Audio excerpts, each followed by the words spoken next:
So thank you once again for taking your time to join this conversation. And today, as we know, there is a growing risk of climate changes, and it is impacting our day-to-day life. So it is quite essential to develop innovative uh, business models and approaches to tackle this issue. So that is the topic of our discussion: energy as a service. So, as a prominent advocate for renewable energy, I would like to get your insights about in a business model, energy as a service. So, to begin with, what inspired you to coin with the topic I energy, and is it the same as energy as a service? There are a couple of issues that are out there. I think they're very important to raise from the beginning. Um, the idea that I'm an advocate of renewables, and I am, is a consequence of the title I had when I was with the United Nations. I was the Director of Sustainable Energy. And everybody thinks that sustainability equals renewables, equals energy efficiency. And in fact, the work we did covered all forms of energy. So that's sustainability has a lot of different definitions. And for a lot of people in the developed world, if I can say that, it's climate change. But for most of the people on the planet, it's about putting a roof over your head, food on the table, educating your children. Climate's on your list of priorities, but it's not necessarily number one. And so if I'm sitting there struggling to feed my family, I'm worried about climate change, but I'm going to bring food home first. So it's important to realize that quality of life, including climate change, but an integrated solution set is really what we need. So that's the first thing.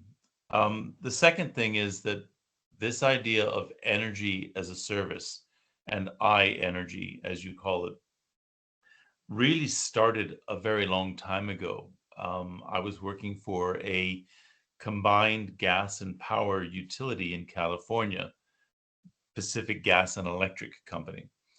And I was a hydro engineer, so that was my background, was hydroelectric.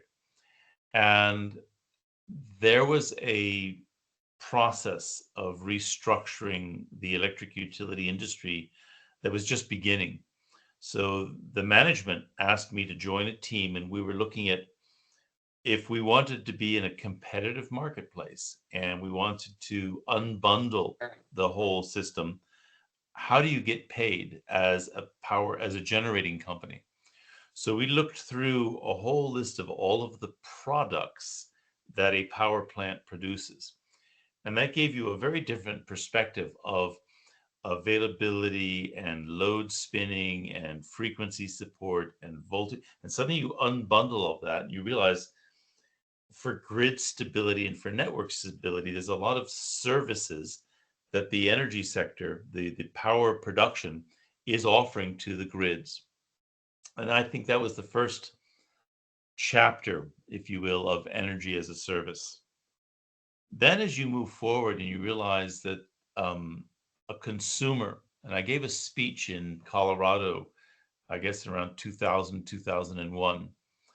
And in that speech, I was talking about price responsiveness. And I observed that when I look at a provider of telephone services in France, and it got to the point where I could put a little black box on that phone, and the phone would go out and find the cheapest provider of that call at that moment. And I realized I could stick that same little black box on a refrigerator, and that refrigerator could go out on the internet and say, all right, what's the price of electricity? And should I cool or should I not cool for the next 10 minutes or for the next hour? And that would create price elasticity of electricity demand for the first time ever. You and I don't know the price of electricity right now. And I'm not going to look around for the light switch to respond. So you're automating price discovery and you're automating price response. and that creates this price elasticity of electricity demand. Well, that's the second chapter of this energy as a service. Then I took over as director of energy at the United Nations and looking through energy efficiency. And this whole quality of life dimension emerged as a very important topic. And suddenly you realize that the way we've organized the energy system, not just electricity, but energy as a whole, we're asking ourselves the wrong question. The engineers were asked to keep the lights on, and they were asked to keep the system stable. And you end up with this whole complex, centrally coordinated system of power plant dispatch and delivering power on demand. And what you and I are consuming right now is not energy. I'm consuming, well, I don't have my lights on, but it's lighting, it's cooling, it's heating, it's mobility. So what you're using is the service that energy provides, but I'm sending you a bill for the kilowatt hours. I'm sending you a bill for the tons of coal, and that's not what you've used. So in fact, you've got a mismatch in the marketplace. You're not actually paying for the services that you require. So I need to change my relationship with you. I need to have a subscription service where you pay me a monthly service, and I'm going to be responsible for keeping the temperature in your home at, I'll say 20 degrees, maybe it's 25 degrees, depends on where you are and what your comfort levels are. I'm going to make sure you have the lights when you need them. I'm going to make sure you have electricity so your computer stays on. Um, and those are the services that I'm providing to you, and you're providing me with this subscription fee, like your phone bill, like anything else. And suddenly that changes the whole dynamic because energy efficiency becomes the heart of my business model. Because if I want to make money, I want to keep your subscription fees as high as possible, and then I want to reduce my costs. So it's my cost of capital, it's my knowledge of the technology, it's my relationship with the contractors. I don't know if you have the same problem in India, but in the US or in France, half the time you contact a contractor and they're just not worth it. They're slow, they're late, they do a bad job. So I'm actually responsible for Same here also, sir. quality control as well. And so suddenly I can drive down the energy required for every service to a minimum level because that's my business, as opposed to the consumer today. They might want to go to a theater instead of spending money on a triple paned window. They might want to do all of these things. And that shift in perspective is what's going to drive energy demand down to the lowest level. And the services are also provided to the networks. So I'm going to get a diversified energy portfolio with microgrids and storage and decarbonization as part of the package. And I end up with an integrated whole that delivers quality of life to the end user and decarbonizes to save the planet. And that's the logic. So, sir, in your recommendation, in an ideal energy as a service setting, the providers build all the infrastructure and they invest all the capital expenditure incurred, You're going to have a series of like constructing activities. microgrids. Okay. Yeah, you're gonna have a series of activities. You're gonna have the infrastructure activities, which is building the networks, the micro networks, the distributed grids, et cetera, and maintaining them so that the poles, the pipes, the wires are all in proper condition, that there's proper maintenance of the trees growing around the wires, et cetera. Okay. You're also going to have an expertise on heat rates, Okay. people who are managing to make sure that your photovoltaics are not covered or they're clean, they're optimally running. You're going to have information systems at the end user level, so that you have better integration of what's going on in the buildings and this is my refrigerator comment. So IT side will keep track of the maintenance schedules for your systems. It's going to keep track of your indoor air temperature and air quality. It's going to be managing the connection to the outside world. So you've got an IT component, a heat rate component, a systems component, and that's all making sure that you, the consumer, are getting what you need, what you demand. And what you want might not be the same as the neighbor. So that's just a contracting issue of making sure I'm giving you a spectrum of service offerings. Okay. So it's basically the technological advancement in smart grids and microgrids that determine the feasibility of this business model. Well, it's not only that. Yes, you're right. On the grid side, absolutely. But it's also making sure that I have the right air conditioning, heat pump, um, mobility. Is the mobility going to be an electric car, which represents storage? Is the mobility going to be a scooter, which electric scooter? Or is it going to be a public transport system? All of these are ways of um, systemic technical efficiency that right now it's all done by individuals who have different priorities. And so, yes, it's technology, but it's also behavior changes. Okay. And how much impact can this energy as a service business models have on achieving the sustainability goals of nations? Um, I'll give you a specific example. There are ways of doing buildings in a way that you can reduce the energy required in a building down to about 27 kilowatt hours per square meter per year. So it's very low numbers per capita. And if I include my systems and I include retrofit and I include other factors, retrofit is rebuilding the building, that number would rise to about 90. The average dwelling in New York City is 450 kilowatt hours per square meter per year. So I could actually reduce by a factor of 5 energy consumption in today's buildings. When I do that, what's left can be met by low or no carbon energy sources. Right Okay. now, the numbers are so big. And if everybody on the planet consumed the way Americans consume energy, you'd need 7 planet Earths to provide all, and we don't have that. So you also reduce American consumption, reduce European consumption, and allow the other parts of the world to provide the same quality of life services, but at levels that they can meet with no carbon energy sources. And that's hugely important. So if I look at sustainability, it's not just climate, it's also quality of life. And with this approach of energy as a service, you can do both. That's that integrated solutions that I was talking about earlier. Okay. Okay.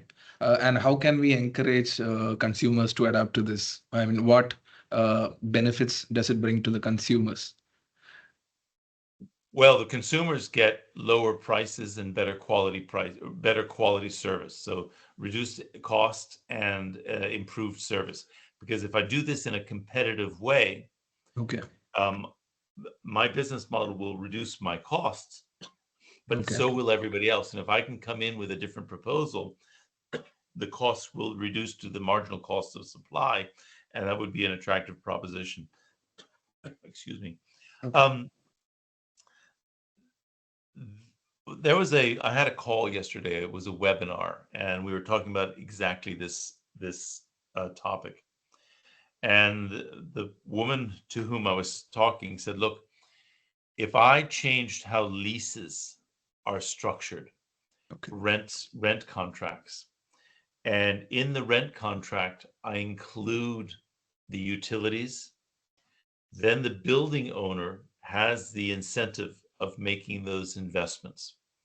So because they want to provide the least cost, and I'm already getting that. It's like the subscription fee I was talking about. Okay. So there's going to be some regulatory policy changes that will be needed. There's going to be some contracting changes. If I go into your house and I put in triple paned windows and I put in all of the insulation and I change out your refrigerator and your washing machine and the rest of it and really crush down those costs. And then you leave, you sell the house to somebody else and you're gone. I'm sitting there, I've just spent all this money and my counterparty has just left.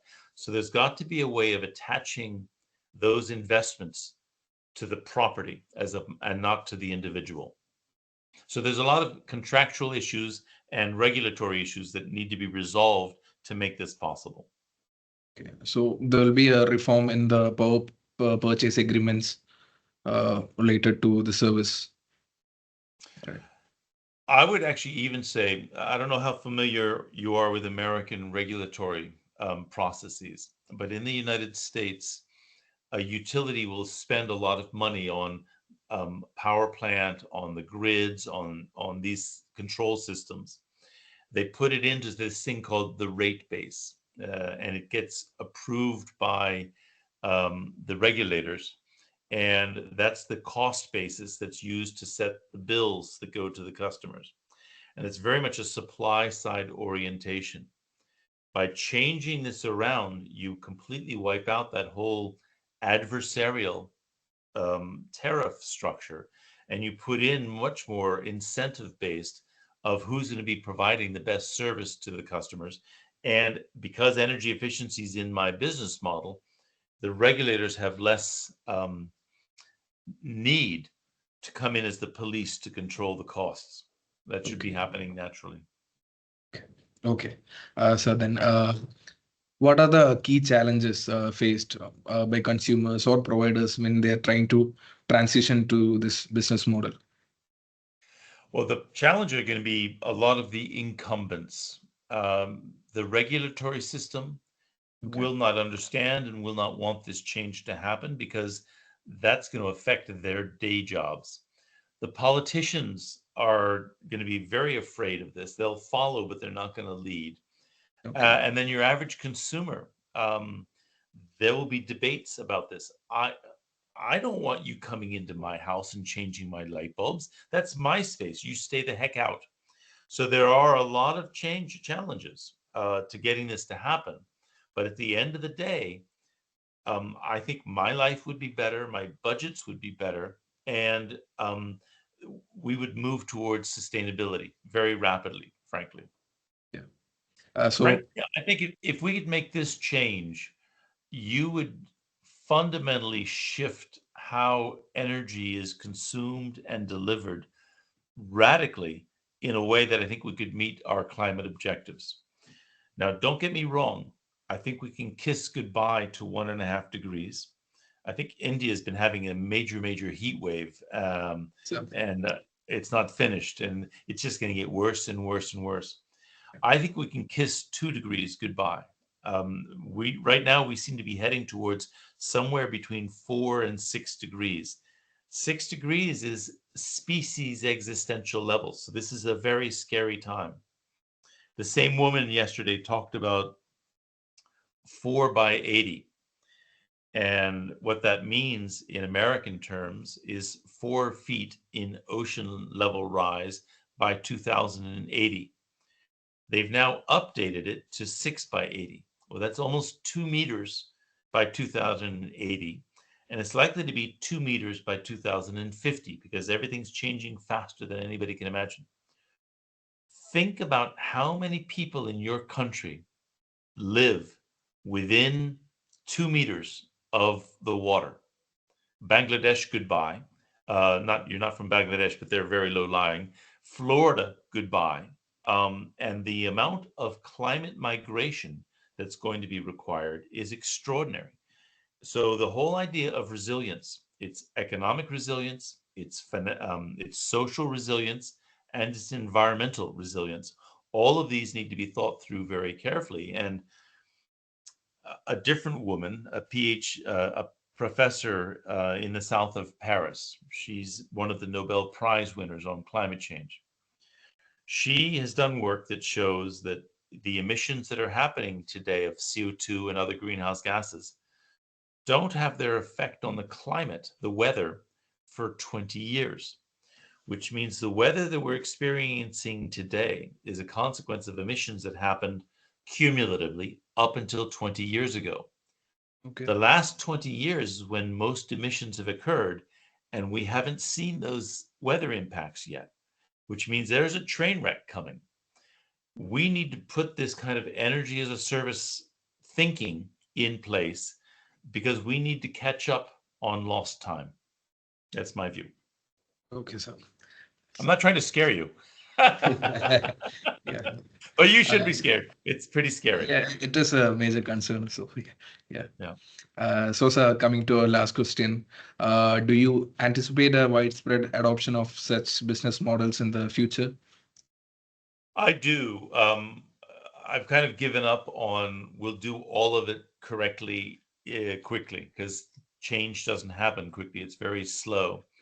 Um, I like to say that the world is running out of the supply of ribbons because governments and the United Nations in particular, they like to go along and cut ribbons on some new initiative, but nothing changes. So the work that I'm doing, this call yesterday, is more focused at the community level, getting the community level people to make these kinds of changes. So putting in changes to leases and getting contractors and builders and equipment manufacturers to produce the stuff that we need. It's small and it's incremental, but it's real. And I'm finding that these baby steps are much more impactful than these big dramatic statements that are made. The Secretary General from the United Nations the other day said, "We're playing Russian roulette with the climate." I said, well, this is a version of Russian roulette where every chamber has a bullet. Um, the UN is important. I'm very proud of the work I did at the United Nations, but I also recognize that real change will happen when people themselves, in how they act, make a difference. Because it's going to be the communities that make that difference. Yes, sir. Let's hope there'll be a positive impact in the Knock, future. Yeah. knock on wood. Um, as you can tell, this is a topic that is really interesting to me. So as you continue on your research, if you have any further questions, don't hesitate to reach out to me. And if you have drafts you'd like me to look at, I'd be pleased to do so. Thank you so much, sir. Pleasure talking to you. All Thank you so right. much, sir. Have a great day. You too, sir. Bye. Bye bye.